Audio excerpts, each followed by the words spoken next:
Vietnam ও থাইল্যান্ডে শোল মাছের চাষ হলেও আমাদের দেশে এ জাতীয় মাছের পোনা না থাকায় সুস্বাদু এই মাছটিকে চাষের আওতায় আনা সম্ভবপর হচ্ছিল না।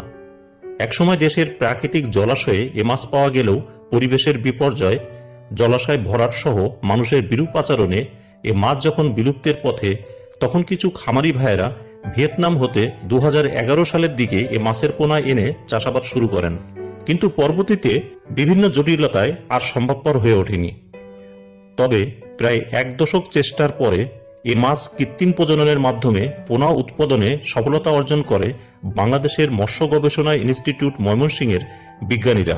দেশে তারাই প্রথমবারের মতো স্বাদু পানিতে চাষ উপযোগী পোনা উৎপাদন করেন এবং এ মাছকে বিলুপ্তির হাত থেকে রক্ষা করেন। আমরা জানি শোল মাছ একটি রাক্ষসী প্রজাতির মাছ। এ মাছ চাষ সহজ হলেও তাকে উপযুক্ত পরিবেশ দিতে হবে। যে পুকুরে শোল মাছ চাষ করতে চাচ্ছেন সেটা পুরাতন এবং জলজ উদ্ভিদ সম্পন্ন ভালো হয়।